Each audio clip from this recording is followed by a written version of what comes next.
C'est un physicien nucléaire, il est à la retraite, mais il est quand même physicien nucléaire, il a travaillé au CNRS et il est très impliqué depuis maintenant des années dans la lutte contre le nucléaire militaire, qui est un vaste sujet, puisque les antinucléaires souvent connaissent mieux le nucléaire civil, et c'est souvent une lacune, parce que le nucléaire militaire, et d'abord les deux sont totalement liés, et on ne sait pas quel est celui des deux qui nous permettra de sortir de l'autre, quand on en sortira quand on en sortira d'un des deux. Voilà, donc Dominique est très impliqué au sein du mouvement Abolition des armes nucléaires et du mouvement ICAN, qui a obtenu le prix Nobel de la paix cette année, suite au traité international des armes nucléaires qui a été voté à l'ONU. Il vous en dira plus, il va tout vous dire, donc je lui passe tout de suite la parole. À toi, Dominique. Merci Didier. Pourquoi on a des armes nucléaires? Quelles sont les raisons réelles et les blocages pour évoluer?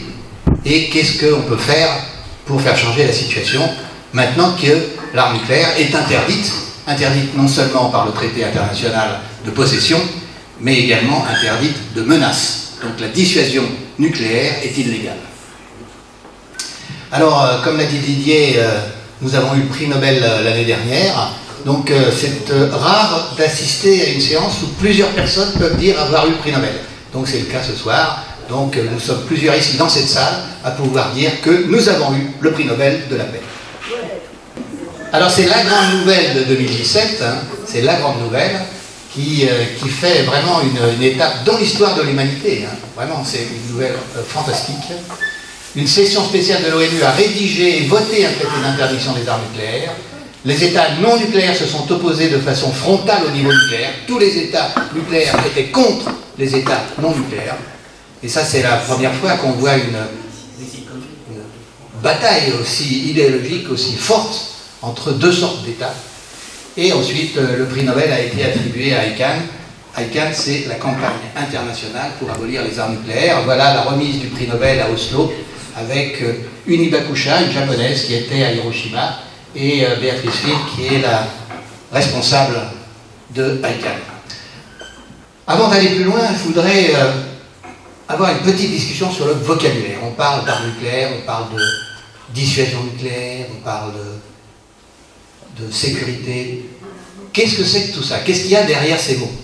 Alors ces mots, dans le langage courant, ont un certain sens. Mais quand on parle de nucléaire, est-ce qu'ils ont le même sens? Et ça, c'est un problème. Parce que, est-ce que les armes nucléaires sont des armes?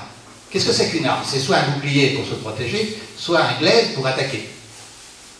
En aucun cas, l'arme nucléaire n'est dans un de ces rôles-là, puisqu'il ne s'agit pas d'attaquer, c'est une arme, comme on dit, de non-emploi. Qu'est-ce que c'est qu'une arme de non-emploi? Et l'arme nucléaire est faite pour ne pas être utilisée. Alors il y a des fois des exceptions qui sont annoncées, mais en principe, l'arme nucléaire n'est pas une arme. C'est un moyen de dissuasion pour ne pas être agressé. Donc, strictement parlant, ça n'est pas une arme, c'est une pression psychologique. Vous devez convaincre un ennemi qu'il ne doit pas vous agresser. C'est une pression psychologique, ça n'est pas une arme. Alors, en plus de cette pression psychologique, il y a une petite difficulté, c'est que c'est une menace de population, et donc, typiquement, ça relève de la dynamique terroriste. On prend des otages, et on menace, si jamais il y a une agression quelque part, de tuer les otages. Ce qui est quand même très différent d'une arme. On prend une population, on dit, attention, si vous faites ça, c'est ces gens-là que je tue. Sur l'aspect terroriste, il y a une petite remarque que j'aime bien faire. C'est une décision cadre du Conseil de l'Union européenne. Vous savez que le Conseil de l'Union européenne, c'est une structure où ce sont les chefs d'État qui décident de mesures exécutoires. Et à partir du moment où ils ont fait une décision cadre, eh bien, on les exécute. C'est pas comme au Parlement européen où on discute, on fait des résolutions, c'est des vœux, etc., etc. Non, là, c'est une décision cadre qui est exécutoire. En 2002, eh bien, je vous la lis dans la partie qui nous concerne. Chaque État membre prend des mesures nécessaires pour que soit considéré comme infraction terroriste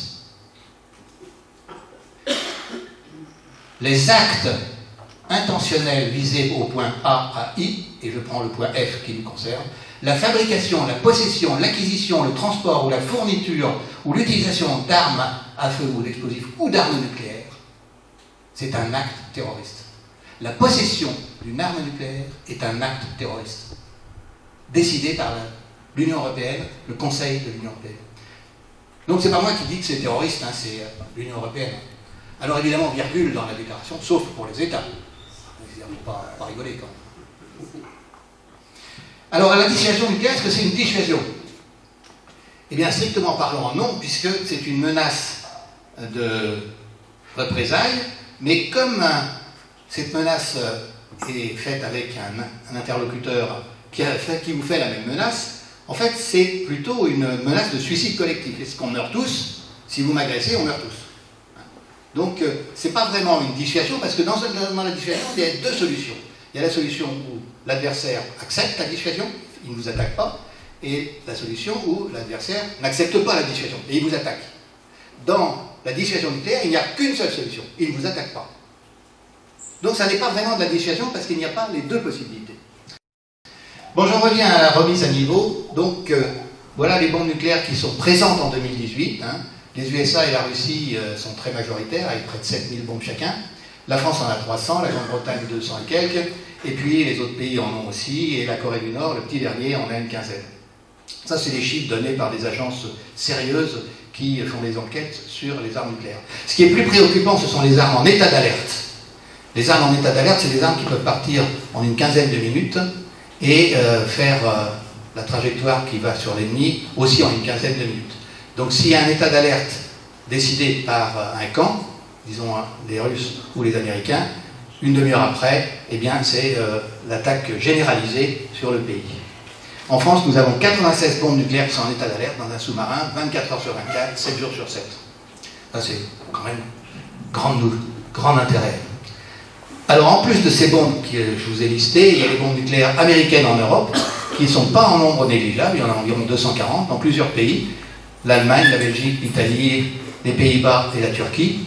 Et notez tout de suite que les Pays-Bas ont une vingtaine d'armes, parce que vous allez voir que dans les discussions qu'il y a eu au niveau du traité d'interdiction, les Pays-Bas ont une attitude très différente de tous les autres pays. On va y revenir. L'évolution du contexte, c'est aussi important pour voir comment les choses se passent maintenant au niveau des engagements des uns et des autres. En 1961, il y a eu une déclaration de l'Assemblée générale de l'ONU, qui a une force de loi d'une certaine façon, qu'une frappe nucléaire serait un crime contre l'humanité. C'est la déclaration la plus forte en ce qui concerne la condamnation d'une arme nucléaire. Mais c'est la condamnation d'une frappe, pas la condamnation de la possession. Donc la frappe est un crime contre l'humanité, à cause du fait que c'est une violation du droit humanitaire. Ensuite, en 1968, il y a eu le traité de non-prolifération, qui est une étape importante qu'on gère toujours encore, mais qui est d'une certaine façon totalement bizarre par rapport à la législation internationale, parce que ça crée deux sortes d'États, des États qui ont le droit d'avoir des armes nucléaires, qui doivent les éliminer, et des États qui n'ont pas le droit d'avoir des armes nucléaires. Donc c'est le seul traité au niveau international qui classe les États dans deux catégories. Il y a ceux qui ont droit, ceux qui n'ont pas droit.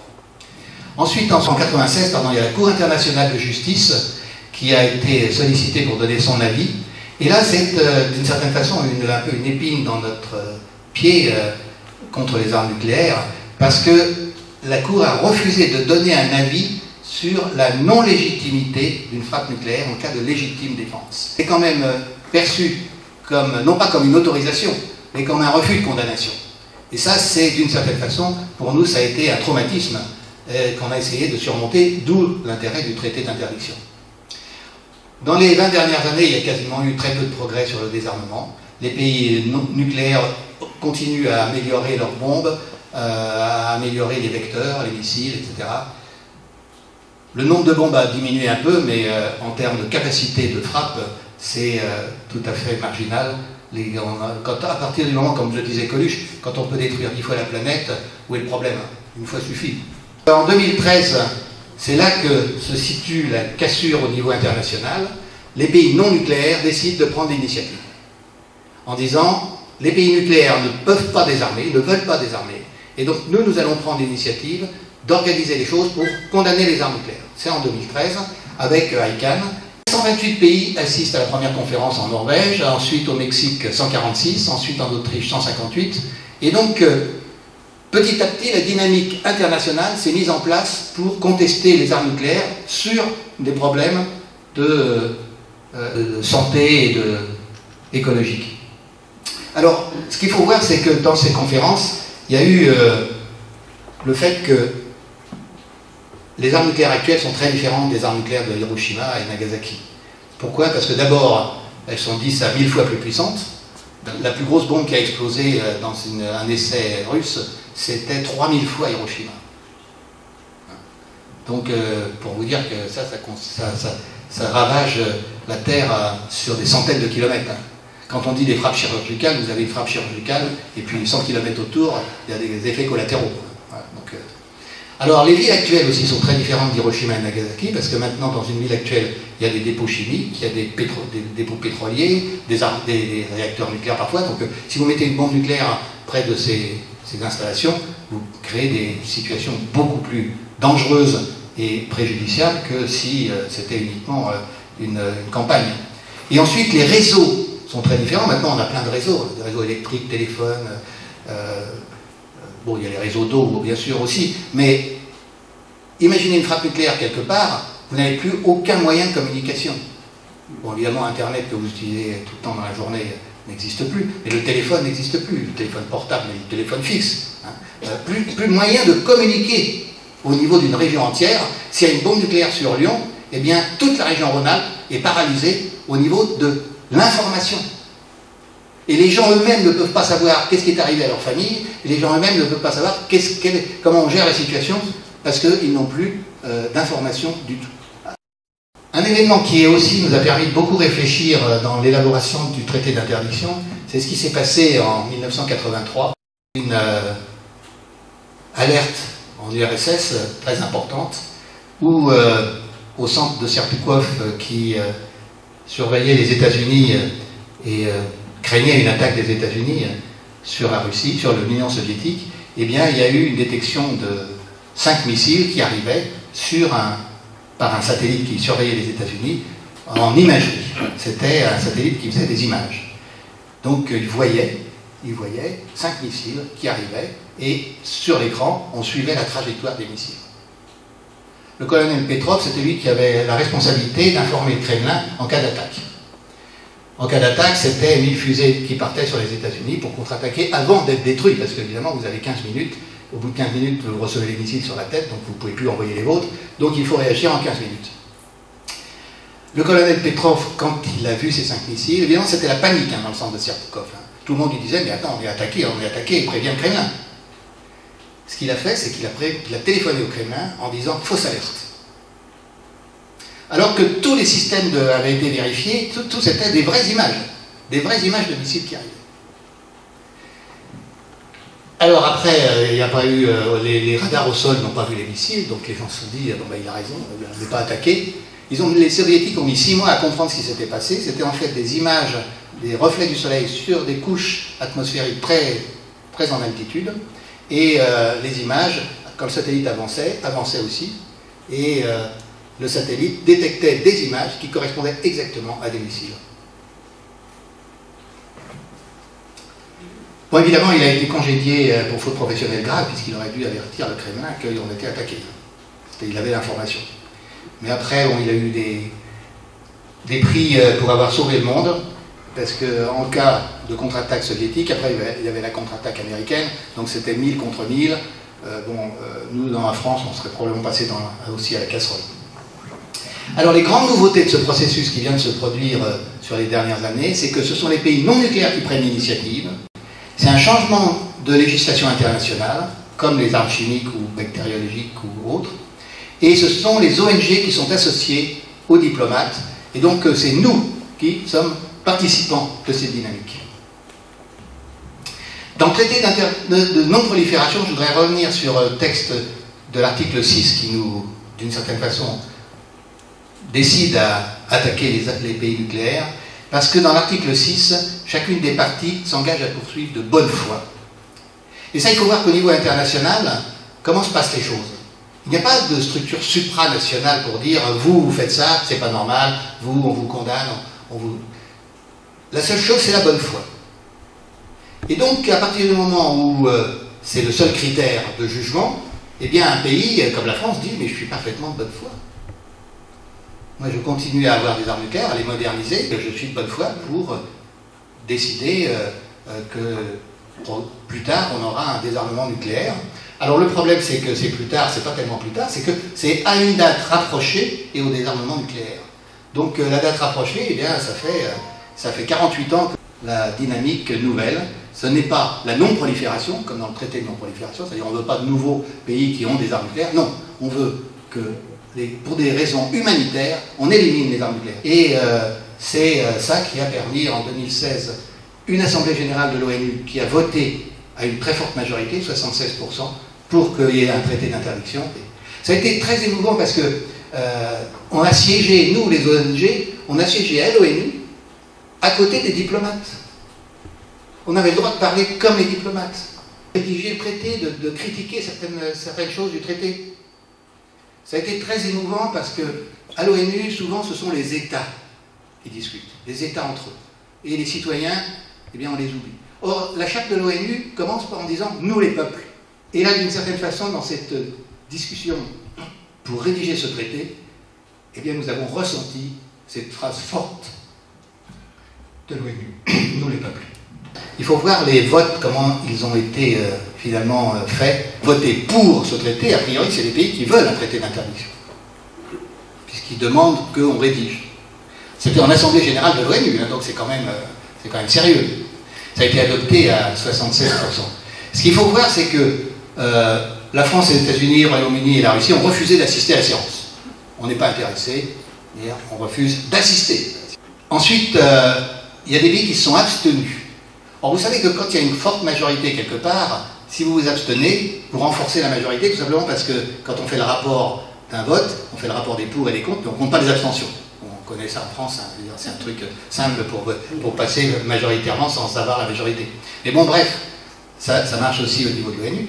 Or, les pays qui se sont abstenus, dans les pays qui se sont abstenus, il y a la Chine, l'Inde et le Pakistan, qui sont des pays nucléaires, et qui se sont abstenus, donc d'une certaine façon, qui valident le processus sans vouloir le dire, puisqu'ils savaient très bien que ça passerait comme vote. Et ensuite, le gag complet, c'est que la Corée du Nord a voté pour. Alors Israël n'a pas participé non plus du tout à ces discussions. Ceux qui ont voté pour, c'est l'Autriche, Chypre, l'Irlande, la Suède, qui sont donc des soutiens forts chez nous, Européens. Mais il y a eu des abstentions aussi qui sont intéressantes. La Finlande, les Pays-Bas, dont j'ai parlé tout à l'heure, les Pays-Bas qui ont des armes nucléaires américaines, et la Suisse. Et que le Parlement européen a été sollicité pour donner son opinion, et il a voté une très forte majorité qu'il fallait faire ce traité. Une majorité de 77%. Donc voilà en Europe comment, et au niveau mondial, comment se situaient les choses pour faire ce traité, pour le rédiger. Donc voilà en Europe comment, et au niveau mondial, comment se situaient les choses pour faire ce traité, pour le rédiger. Le 7 juillet 2017, on a donc rédigé ce traité pendant 6 mois, et on a voté. On a voté, et 122 États pour, 1 État contre, les Pays-Bas. Mais ce qu'il faut voir, c'est que les Pays-Bas ont assisté à ce traité. Ils ont participé à la rédaction, en critiquant évidemment, en disant que ça ne va pas, il faut mettre des conditions de telle façon qu'on assouplit les possibilités de signer, etc. Donc ils étaient contre la rédaction finale, mais ils ont participé. Tous les autres ont refusé de participer. La situation aujourd'hui, c'est le 11 juin, 53 pays ont signé le traité d'interdiction, 10 l'ont ratifié, et le traité entrera en vigueur quand 50 pays l'auront ratifié. Donc on est sur la bonne voie, mais c'est pas du rapide, parce que les ratifications, c'est souvent long. Bon, le Vatican a ratifié en 3 jours. Mais je veux dire, tout le monde n'a pas une structure aussi souple. Alors, les nouveautés de ce traité, eh bien, elles sont les suivantes. C'est que les États partis qui signent, donc, s'engagent à ne pas avoir d'armes nucléaires, hein, mais aussi s'engagent à ne pas menacer avec des armes nucléaires. Et donc, si vous voulez, dans la dynamique actuelle de signature qu'on propose à des pays, à partir du moment où un pays nucléaire comme la France, par exemple, dirait « je décide de ne plus menacer avec l'arme nucléaire, je renonce à la dissuasion nucléaire », pour l'instant, mes armes nucléaires, elles sont dans des sous-marins, dans des avions, etc., etc. Mais je décide politiquement de renoncer à la dissuasion nucléaire, la France peut signer le traité. Dès lors qu'elle dit qu'elle renonce à la dissuasion nucléaire. Et donc ça, c'est une dynamique, non pas seulement d'interdiction, mais une dynamique d'élimination. Et c'est en ça que ce traité est intéressant, parce qu'il propose une dynamique d'élimination des armes nucléaires par des décisions politiques. Et ensuite, là où c'est vraiment encore plus intéressant, c'est que le pays qui signe en renonçant à la dissuasion a pour responsabilité de proposer le traité à d'autres. Donc il s'engage au niveau international à créer cette dynamique de renoncement à la dissuasion nucléaire. Vous éliminez vos armes nucléaires, vous devez le proposer à d'autres et engager une dynamique internationale. Tout ce qui a un lien avec l'arme nucléaire. Alors là, vous me direz, mais les centrales nucléaires ont un lien. Oui, c'est vrai. Les centrales nucléaires, en principe, devraient être interdites par ce traité, mais il y a un petit préambule qui dit qu'il ne faut pas tout mélanger. Mais en principe, tout ce qui a un lien avec les armes nucléaires est interdit. Et les banques qui facilitent par des montages financiers le développement d'une arme nucléaire dans une industrie, eh bien ces banques-là ont des activités maintenant interdites dans ce traité. Et donc on est allé voir un certain nombre de banques, et il y a la plus grande banque belge et la plus grande banque allemande qui ont dit, d'accord, on supprime tous nos investissements dans des secteurs qui sont liés aux armes nucléaires ou aux vecteurs, à tout ce qui peut concerner l'armement nucléaire. Alors on est allé voir aussi récemment la BNP à Paris, et on a été mal reçus, mais on leur a dit, attendez, écoutez, les Allemands et les Belges, je veux dire, les Belges, bon, non mais bon, je veux dire, c'est quand même important, vous allez être forcés de faire quelque chose, il faut réfléchir. Donc on revient vous voir et on dit d'accord dans 6 mois. Chacun a son rythme. Hein. Alors la situation en France est assez intéressante. Les arguments des pour. Alors il y a des discours de président, chaque fois un président veut donner son avis, chaque fois qu'il est élu sur les armes nucléaires, ça c'est... Le meilleur dans tous les présidents, ça a été quand même François Hollande, qui a dit que l'arme nucléaire est notre assurance-vie. Ça avait déjà été utilisé hein, par Chirac et d'autres. Elle garantit notre sécurité, mais il a ajouté notre liberté. En cas d'échec de la dissuasion, eh bien, nous pourrions procéder à un tir d'avertissement pour rétablir la dissuasion. Nous ciblerions évidemment les centres de pouvoir. Tous les effets collatéraux, on les oublie. On tire sur la capitale, le palais présidentiel, et puis toute la ville est rasée, mais ça c'est du collatéral. Bien que tous les partis, tout le monde est d'accord pour continuer les armes nucléaires, il y a des déclarations qui montrent que ça ne sert à rien. Le Sénat, qui est quand même une institution respectable, dit que s'il nous fallait dessiner ça, ça date quand même de plusieurs années, de 2012, hein, que s'il fallait décider d'acquérir une arme nucléaire, hein, eh bien ça serait certainement pas dans nos ambitions. Parce que ça ne sert à rien, compte tenu que les menaces actuelles, c'est des menaces soit cybernétiques, soit terroristes, soit autres, mais ce ne sont pas des menaces qui permettraient une réaction avec une arme nucléaire. Donc en fait, on a une arme nucléaire, on la garde. Le Sénat a d'ailleurs voté pour qu'on fasse du financement jusqu'en 2070, oui. On aime les cohérences, hein. Ça ne sert à rien, mais on continue jusqu'en 2070. Alors si on creuse un peu plus dans les arguments de ceux qui sont pour les armes nucléaires, c'est assez intéressant de voir quelques réactions significatives. Alors, j'en ai gardé 2 pour d'une certaine façon, bien caricaturer les choses, parce que c'est quand même important quand des politiques sont caricaturaux que ça apparaisse.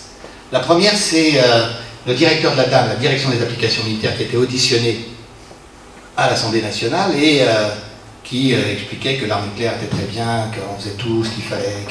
Et il y a un député qui lui dit, mais donnez-nous un exemple quand l'arme nucléaire sert au président de la République. Un exemple. réponse du directeur de la TAN, elle sert tous les jours. Il s'agit comme aide. C'est une aide de type psychologique, psychiatrique, disons. C'est-à-dire ça le rassure que c'est lui qui est le président, c'est lui qui domine la situation, c'est lui qui, d'une certaine façon, peut décider de choses que ne peuvent pas décider ses ministres ou les députés. Il est le seul à dominer la situation, et donc on lui doit un respect total dans son pays. Mais quand il a des contacts internationaux, parce que souvent il va voir des collègues internationaux, eh bien, il a une arme nucléaire. Il n'est pas comme Monsieur Tout-le-Monde. Il a une arme nucléaire. Il est dominant.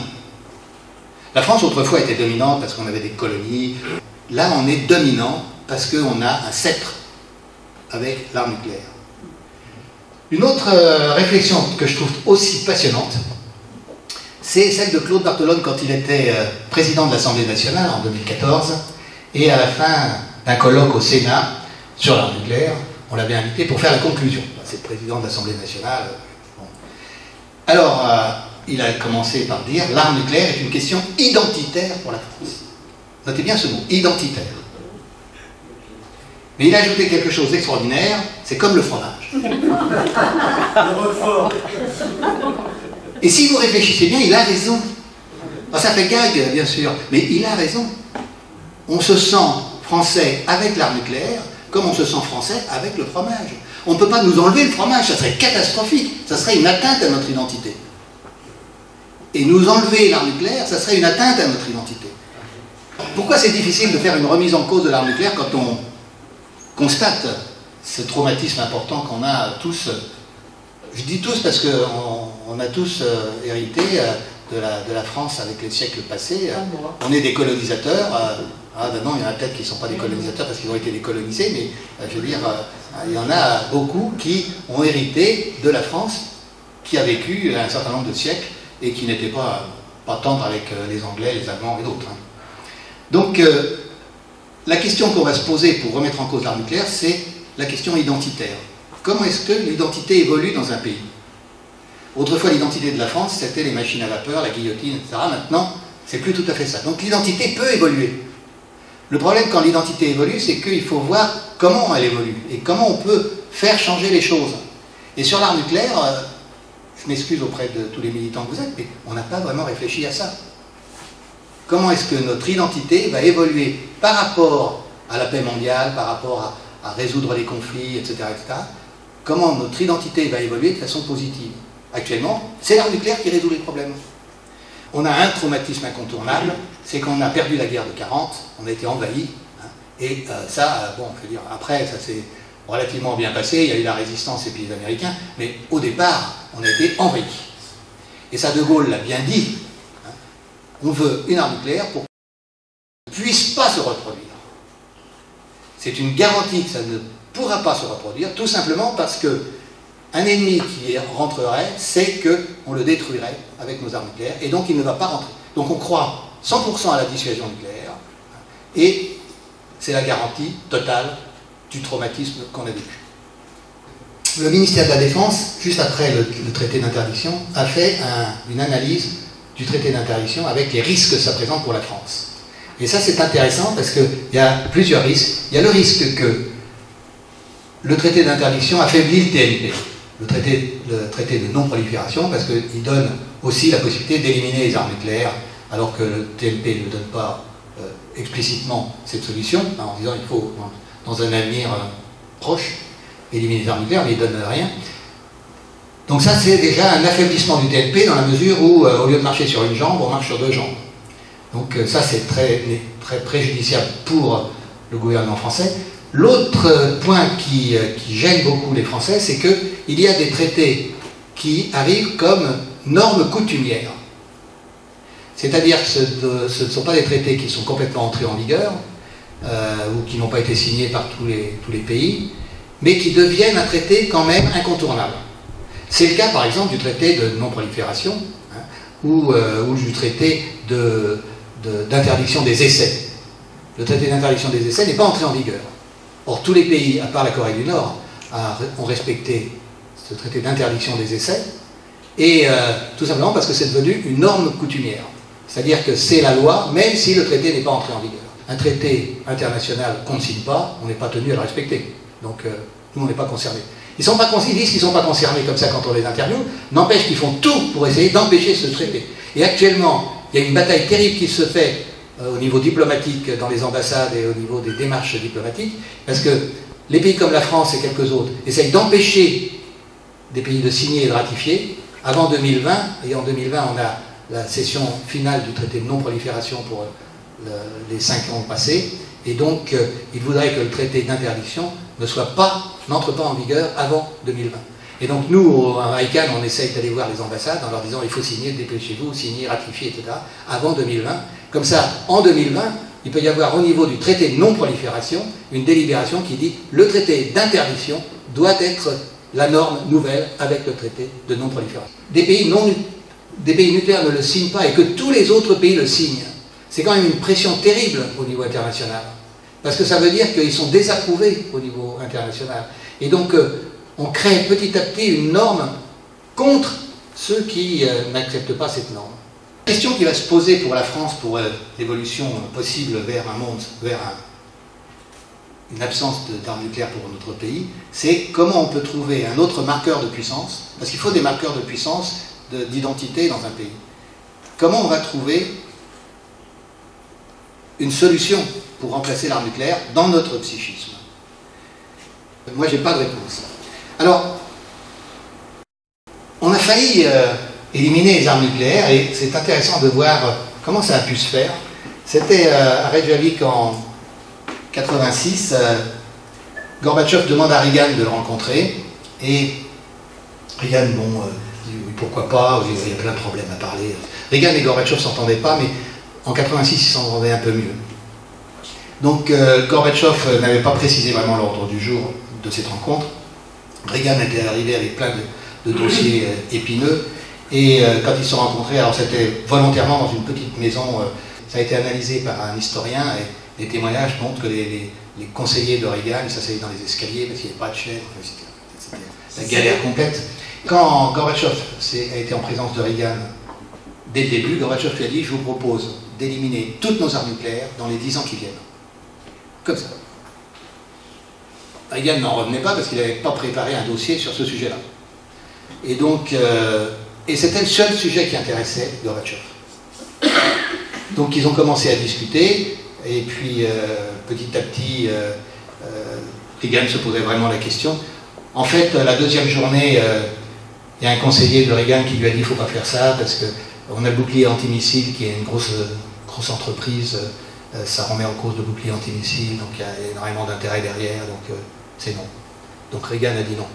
Mais on est passé à 2 doigts d'une élimination des armes nucléaires sur une simple décision de 2 chefs d'État.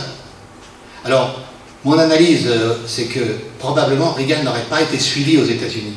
Parce qu'il ne suffit pas que le président des États-Unis dise « je pense ça » pour qu'après, aux États-Unis, ça se passe bien. On l'a vu avec Obama. Obama a dit « on va éliminer les armes nucléaires ». Il a rayé le centre de Los Alamos juste après son élection. Et puis 1 an après, il a dit « ok, pour Los Alamos, on fait des nouvelles têtes de plutonium ». Passé à 2 doigts quand même d'une décision politique très importante. En fait, au niveau international, il y a déjà beaucoup d'États qui ont renoncé aux armes nucléaires, à la possession, à la menace et à tout. Voilà les zones exemptes d'armes nucléaires. C'est des zones où il y a eu un traité régional, en Afrique, en Amérique latine, en Australie, un traité qui dit que les armes nucléaires sont interdites de possession, de transit et tout. Et donc, une grande partie des pays qui ont voté évidemment pour le traité d'interdiction sont déjà dans une situation où l'arme nucléaire est interdite chez eux. Est-ce que ça serait possible d'éliminer les armes nucléaires dans un délai rapide? Oui. Voilà la courbe de décroissance du nombre d'armes nucléaires. On était à 70 000 armes nucléaires dans les années 80 et maintenant on en est à 15 000 si on continue. En gros, en 10 ans, on peut éliminer les 15 000 qui restent. Le plan existe au niveau de l'ONU, il a été fait dans les années 90, donc on sait exactement toutes les étapes à franchir. Ça prend 10 ans pour franchir toutes les étapes, mais on sait très bien faire. Alors souvent, il faut se poser la question du prix des armes nucléaires. 80 milliards d'euros par an au niveau mondial. En France, c'est 5 milliards, ça va être 6 milliards bientôt, parce qu'il faut quand même développer les choses de façon moderne. Mais bon. donc 80 milliards, c'est que la COP 15, qui avait estimé le prix à payer pour résoudre le problème du réchauffement climatique en dessous des 2 degrés en 2100, c'était 80 milliards d'euros. Si on dépensait au niveau international 80 milliards d'euros, eh bien, on restait dans cette limite de température, et c'est précisément le prix des armes nucléaires. Moi, je ne veux pas faire un lien, il suffit de faire un transfert d'argent. C'est pas forcément simple de faire un transfert d'argent, mais c'est pour donner une estimation de l'effort qu'il faudrait faire, et de l'effort qu'on fait de façon inutile avec les armes nucléaires. Le budget de la France, c'est 400 milliards. Donc 4 milliards, attendez, 1% pour notre sécurité, mais vous n'allez pas chipoter. La question que je me pose, c'est comment on peut s'en sortir. Bon, alors, vous avez vu que c'est psychiatrique, donc mais comment est-ce qu'on peut en sortir? La négociation USA-URSS n'a pas eu d'effet en 86. La guerre froide a terminé, tout le monde s'est dit, bah, la guerre froide se termine, donc on n'a plus besoin d'armes nucléaires. En fait, non. Toutes ces crises, eh bien, n'ont pas changé la situation et l'opinion qu'il faut des armes nucléaires pour assurer notre sécurité. Alors, il faut un choc émotionnel, oui, ça c'est sûr. En fait, c'est l'opinion publique au niveau international et française qui peut faire changer les choses. Si l'opinion publique en France était vraiment très opposée aux armes nucléaires, inévitablement les politiques seraient forcés plus ou moins d'en tenir compte. Je dis plus ou moins. Actuellement, tous les partis politiques sont pour les armes nucléaires. Donc, à part le NPA et les Verts. Mais bon. Et donc, il faut une opinion publique forte. Le problème de l'arme nucléaire, c'est que ça nous permet de nous sentir en sécurité. Pour la plupart des gens, c'est ça, c'est notre sécurité, c'est ce que disait François Hollande. Mais ce qu'il faut voir au niveau du langage, si je repars sur cette question du langage qui a été abordée tout à fait au début, c'est que qu'est-ce que c'est que la sécurité? Quelle est la signification du mot sécurité? Elle a deux significations. La sécurité physique et la sécurité psychologique. La sécurité physique, c'est votre ceinture de sécurité qui vous empêche de vous fracasser la tête sur le pare-brise en cas de choc. Et la sécurité psychologique, c'est pour vous sentir rassuré alors qu'il n'y a pas réellement de mesures qui soient prises pour contrer une situation difficile. C'est par exemple un avis devant un précipice. Pour votre sécurité, n'approchez pas du précipice. Si vous ne savez pas lire, si vous êtes un adolescent un peu fougueux, eh bien vous allez vous approcher du précipice, mais pour sa sécurité, vous ne devrez pas s'approcher. Cet espace est sous vidéosurveillance pour votre sécurité. L'arme nucléaire nous garantit une sécurité psychologique, et ça c'est relativement grave, parce que ça veut dire que, comme on est en sécurité, eh bien on ne pose pas la question de trouver une autre solution pour notre sécurité. On est en sécurité. Enfin, j'ai posé une question à M. Bras droit, cette défense nationale de Macron. C'est récent.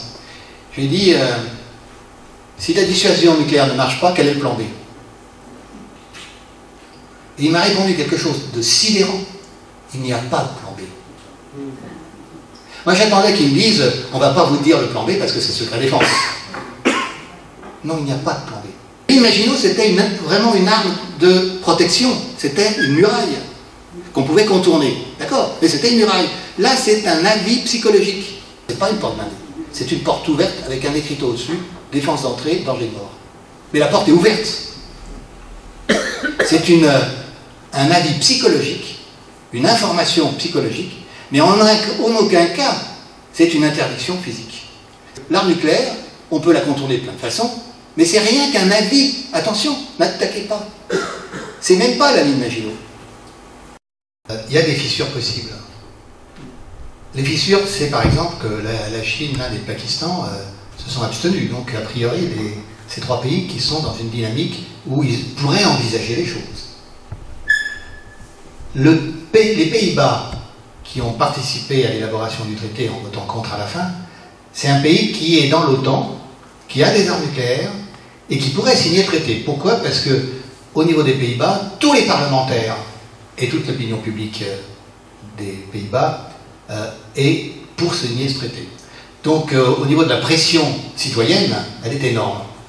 Alors si les Pays-Bas signaient, qu'est-ce que ça voudrait dire pour les Pays-Bas? Ça voudrait d'abord dire qu'ils ne demandent plus à l'OTAN d'être un parapluie nucléaire pour eux, mais enfin on peut difficilement imaginer un conflit important en Europe où les Pays-Bas seraient les seuls concernés par un tir nucléaire. Hein.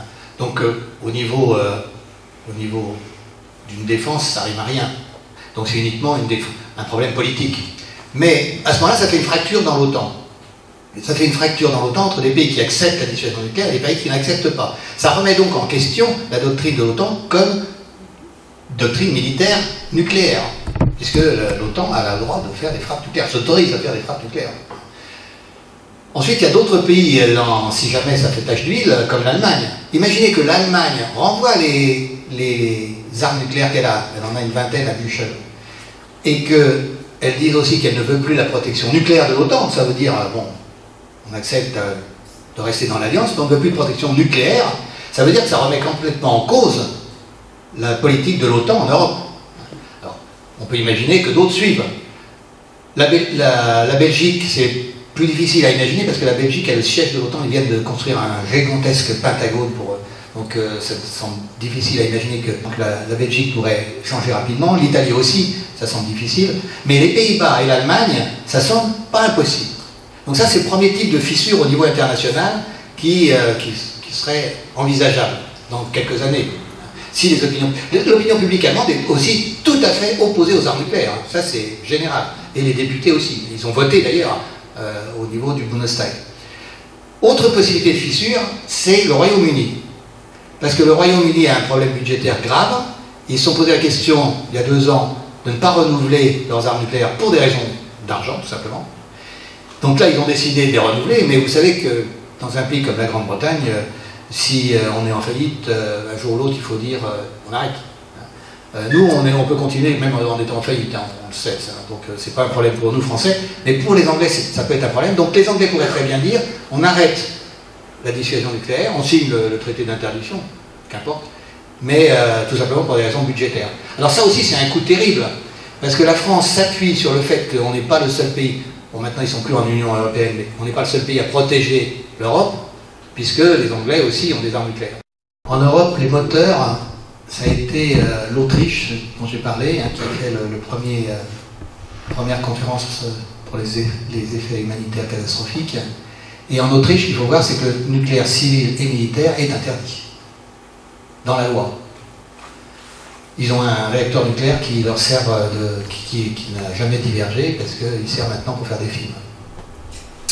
L'Irlande, la Suède en font partie aussi.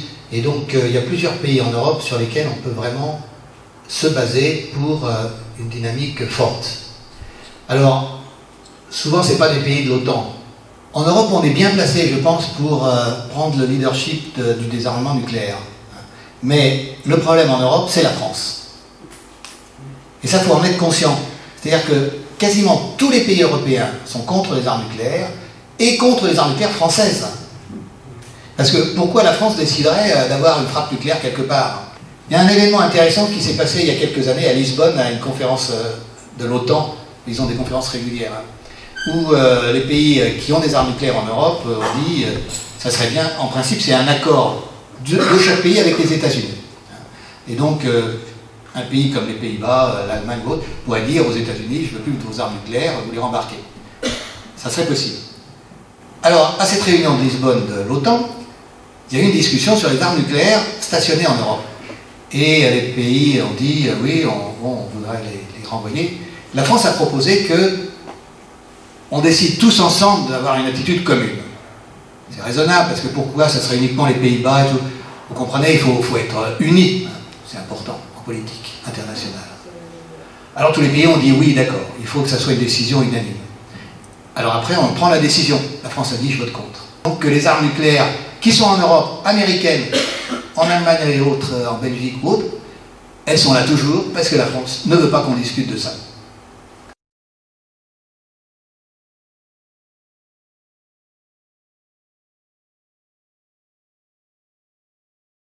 Quand l'Iran a commencé à faire un programme d'armes nucléaires dans les années 2000, pour être reconnu comme partenaire incontournable. Israël était le seul partenaire accepté par la communauté internationale. L'Iran a dit non, c'est moi aussi, je suis incontournable et j'ai un programme nucléaire.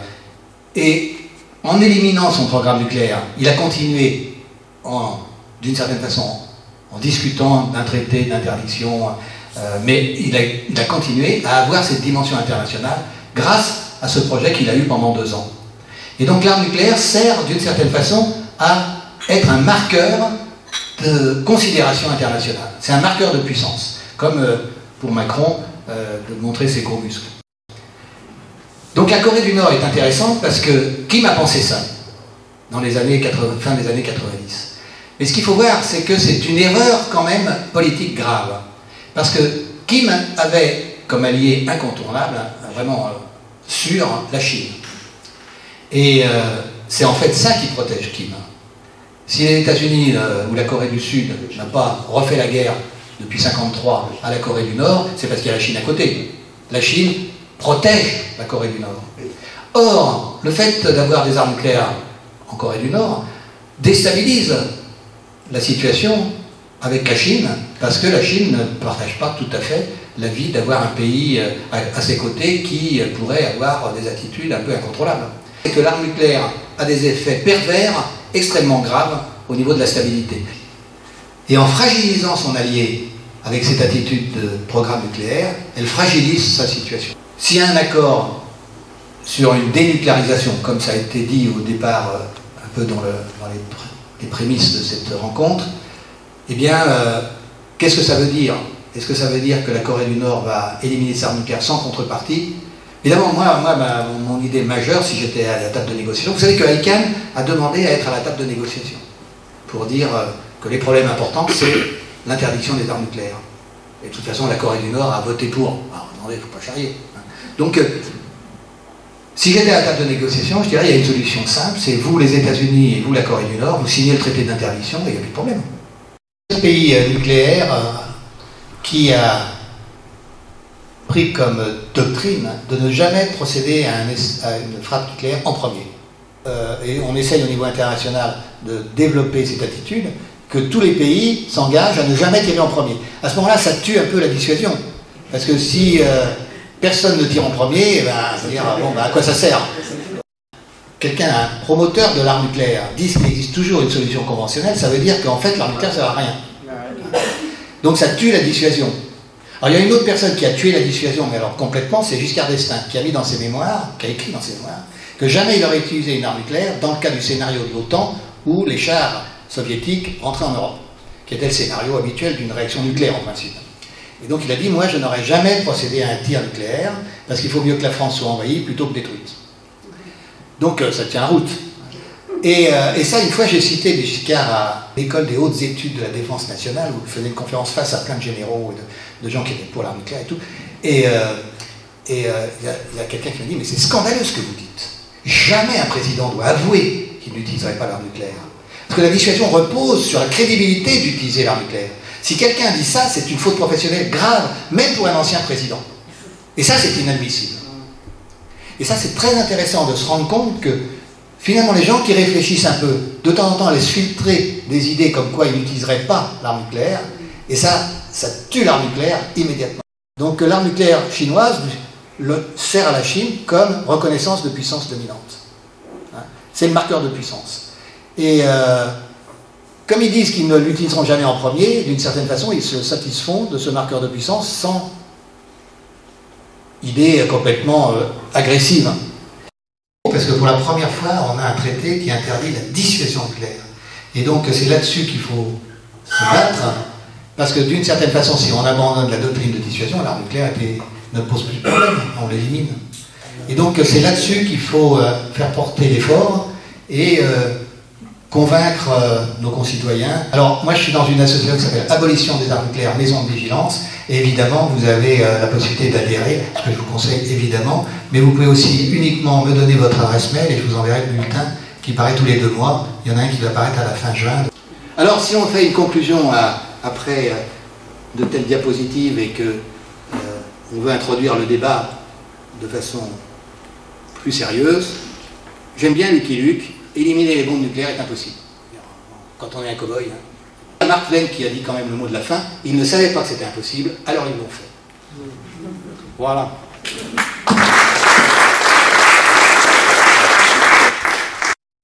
Logiquement, 50 pays vont le ratifier, mais qu'il y a une grande faiblesse quand même. C'est que les États possesseurs ne le signeront pas. Donc il peut même être signé par 100 pays, il ne va pas servir plus que le TNP. Ça pour dire que, à mon avis, notre responsabilité à nous, c'est de faire en sorte, ici comme dans les autres pays détenteurs, c'est qu'un des pays détenteurs le signe. Voilà. Et moi je pense que c'est notre responsabilité à nous, puisque c'est l'endroit où on peut agir, ici et maintenant, c'est de pousser, voilà, donc on peut dire après les démarches qu'on fait, Stop Armes Nucléaires 34, pour faire en sorte que la mairie de Montpellier fasse une adresse au gouvernement français pour qu'il signe ce traité, les démarches qu'on a fait, qu'on a adressées à tous les députés qui ne nous ont pour l'instant pas répondu, parce qu'effectivement l'enjeu à mon avis c'est celui-là, même si ce traité, comme tu le disais justement, est insuffisant, surtout par rapport au fait qu'il ne met pas, il permet au pays de développer un nucléaire civil, ce qui pour des antinucléaires est insupportable, mais bon, si on arrivait déjà à se débarrasser du nucléaire militaire, ça serait déjà pas mal. Voilà, c'est nous comment en tant que militants, on peut faire pression sur un gouvernement aussi dur et aussi pro-nucléaire et aussi pro-armes nucléaires. Parce que rien ne dit que Trump n'essaye pas de refroidir la situation avec la Corée du Nord pour mieux la réchauffer au Proche-Orient. Parce que le problème, c'est qu'Israël a la bombe, et plus de bombes que la Corée du Nord. Et Israël est particulièrement belliciste. Et a les États-Unis derrière, et si Trump décide que la bombe elle part au Proche-Orient, Israël n'attend que ça, que l'accord de Trump pour la faire partir. Et c'est du coup la faiblesse de ces institutions. Parce qu'on voit bien, quand on parle de la situation au Proche-Orient, que les décisions de l'ONU ne sont pas mises en application, et qu'Israël fait absolument ce qu'il veut. Tu as d'autant plus raison qu'en fait, il y a des pays au Proche-Orient comme les Émirats Arabes Unis qui achètent actuellement à la Chine 4 réacteurs nucléaires, et si on achète des réacteurs nucléaires quand on a du pétrole, du soleil, du vent, c'est quand même pas pour faire de l'électricité, c'est pour faire du plutonium.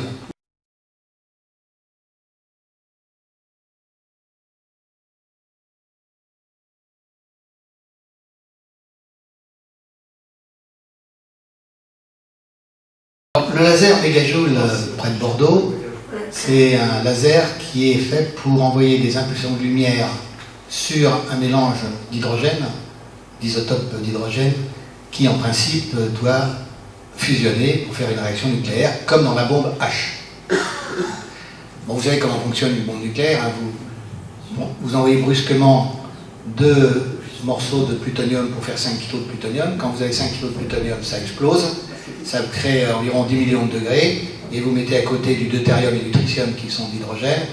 À cette température, ils s'allument, ils se mettent à fusionner et faire de l'hélium, et en même temps en dégageant une quantité d'énergie faramineuse. Vous avez donc les 3 étages, explosifs classiques, plutonium et hydrogène. L'idée du mégajoule, c'est de se passer de la bombe à plutonium ou à uranium. Directement d'allumer l'hydrogène. Et pour allumer l'hydrogène directement, il faut un laser. Un laser qui va créer 10 millions de degrés. Le mégajoule, c'est une installation qui fait 300 mètres de long, qui coûte évidemment très cher, mais vous n'allez pas mettre ça dans une bombe. Donc, pour l'instant, on ne sait pas vraiment comment les recherches au mégajoule pourraient être transformées en un système militaire. Une bombe uniquement à hydrogène pur, ça serait la bombe écologique. C'est une bombe qui va dépendre, sa puissance va dépendre de la quantité d'hydrogène que vous mettez. Ce n'est pas le cas pour le plutonium, parce que le plutonium, vous êtes forcé de mettre 5 kg, sinon ça n'explose pas. Si vous arrivez à allumer l'hydrogène, vous mettez 5 mg, comme ils le font au mégajoule, et ça fait 5 kg de TNT. Donc c'est extraordinaire. Donc vous avez une toute petite bombe. Alors ça permettrait de faire des bombes adaptées à tous les champs de bataille et à détruire de façon ciblée les centres de pouvoir sans cramer toute la ville. Le problème, c'est qu'on ne sait pas faire. Et c'est pire que ça, c'est qu'on ne comprend pas pourquoi on ne sait pas faire. Ce qu'on sait faire, c'est sur une table comme ça s'appelle des tabletop experiments, en anglais. Donc un petit laser, c'est des lasers qui envoient des impulsions extrêmement courtes, et quand vous envoyez une impulsion extrêmement courte, vous pouvez faire une très grande puissance, et qui, sur une table comme ça, arrive à allumer quelques atomes d'hydrogène ensemble, et à dégager des neutrons, donc à faire une réaction nucléaire de fusion. Mais ça marche sur une table comme ça, et ça ne marche pas si c'est plus grand. Voilà, donc les Américains font pareil, ils ont un réacteur, un laser qui s'appelle le NIF à Livermore, et ils ont fait des essais un peu avant les Français, et ils ont constaté que ça ne marchait pas du tout. Ils n'y arrivent pas, et donc ils ont transformé leur laboratoire en laboratoire où on fait des essais sur les états de surface du plutonium, enfin n'importe quoi. Donc ils ont quasiment abandonné ce type de recherche en tant qu'objectif, mais nous les Français on continue, mais on continue je veux dire, sans trop y croire, hein. Faut pas non plus... ça entretient le travail de gens très compétents. Voilà. Cette année, en fait, comme vous avez un grand dégagement de neutrons, il y a deux solutions quand vous avez ce dégagement de neutrons, c'est soit de mettre une coquille métallique qui renvoie les neutrons sur la bombe pour qu'elle explose plus fort, soit de laisser partir ces neutrons pour tuer des gens sans trop dégager d'énergie pour respecter le matériel. Donc vous tuez le conducteur du tank, mais vous ne détruisez pas le tank. Donc ça c'est la théorie. Hein. En fait, ça a été une théorie qui existait sur le papier, mais dans la pratique, ça n'a jamais été vraiment mis en œuvre, parce que c'est bon.